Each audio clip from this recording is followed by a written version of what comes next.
Hey guys, welcome back. Uh, really appreciated you guys visited this lecture. Okay, so in this lecture we are gonna talk about somite differentiation, further differentiation of somite. In the previous lecture, I told you that what somite meant. Okay, the link to which I have given in the description. Somites were actually the blocks of the paraxial mesoderm that are formed when the mesoderm arranges itself around this midline of the body. Okay, I think I have the notes of the previous lecture right over here. Remember this diagram in the previous lecture? I told you when the somites they proliferate. Somites, how are the somites formed? So when the paraxial mesoderm, which is right adjacent to the midline, it proliferates, it thickens, and then it divides itself into segments, and those it actually organizes itself into small segments. Those segments are first called somatomeres, and then those somatomeres, when we go down the occipital region, below the occipital region, they organize themselves further into even more organized blocks called the somites. Okay, so these somites are just the organized uh, portions or organized segments of the mesoderm. Okay, and over here in particular, this mesoderm is the paraxial mesoderm, okay, that we are talking about. But anyways, now we are gonna move on. Generally, mesoderm organizes itself into somites. So basically, I told you in the previous lecture that the age of an embryo can also be determined using the somites. Okay, embryologists can count the number of somites and then estimate the age of an embryo. This is a very good table that I found in the book Langman's Embryology, and I think this is a useful table for determining the age of the embryo. Okay, so approximately if you have the 20 somites seen in the embryo, the age of the embryo is 20 days if the number of somites seen is 1 to 4, and if the number of somites is a bit greater, it lies in this range, then the age is approximately 21, and so on. You can follow this table. If you and finally, if you look at the number of somites, if it has increased to 34 to 35, then the embryo is approximately of a month, okay, of 30 days. But anyways, this is just a table for your concept. You don't need to learn it, okay, and because it usually isn't asked. Okay, now this table isn't important to learn. Okay, you just need to know how to deal with it, and that's enough. Now coming to the major topic of this discussion. All right, so now somite differentiation.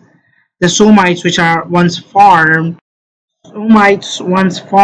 they differentiate. Okay, and there are three basic types of the derivatives. Basically, the three basic derivatives that are formed from the somites. Okay, somites further differentiate into sclerotomes. This is one type of its differential products.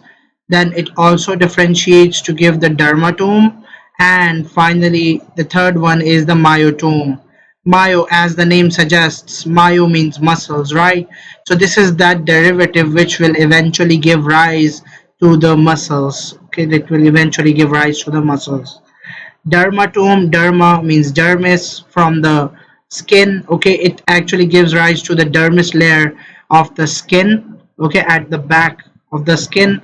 And then this sclerotome is a very important layer. It gives rise to the bone, the cartilage, and the tendon bone cartilage component. Basically the axial skeleton is derived from the sclerotome. Okay, the vertebra, the ribs, and most of the axial skeleton is derived from the sclerotome. Okay, so if I were to just sum it up over here in this short diagram, somites, they differentiate into three components.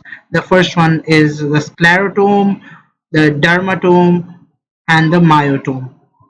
These are pretty easy to learn because the names actually give you an idea of what they'll further form. Sclerotome will give rise to the axial skeleton, dermatome to the dermis, and myotome to the muscles. Now moving on, Okay, now this is an important portion. These somites, when they are initially made, they appear as round blobs like structures. They appear spherical structures like these over here. And you appreciate these spherical structures. Each of these structures represent somites, and this is your central neural tube. Okay, and we talked about this portion that right adjacent on both the sides of the neural tube you have the paraxial mesoderm, which gives rise to the somites. Now what happens next is that after the somites are made initially, they change their shape. They undergo a process known as epithelialization. Epithelialization epithelialization Okay, epithelialization, a process in which they change their shape. They become epithelial like. Basically, they are no longer spherical. That's the major thing that's what I want to say, that they are no longer spherical. They change their shape, and general epithelial like structures are made. Okay, their shape becomes a bit fusiform, and they migrate from here. Okay, they migrate from around the neural tube, and after migration they form a donut shaped uh, structure right over here. Okay, so they line a central cavity, which is shown right over here. Okay, this is a developing neural tube, and right adjacent to the neural tube we had the somites over here. These somites, they undergo the process of epithelialization and form a donut shape right adjacent to the neural tube with a central cavity. Now over here is very important to know the sides of the embryo. Okay, so basically the side which is adjacent to the notochord, this wall, the lower boundary, this is actually the ventral wall of the embryo, and the side opposite to this one is the dorsal side of the embryo. Okay, this is the ventral region or the ventral aspect of the embryo, and this is the dorsal aspect of the embryo. And over here, since this is the midline, so the structures close to the midline are the medial structures of the embryo.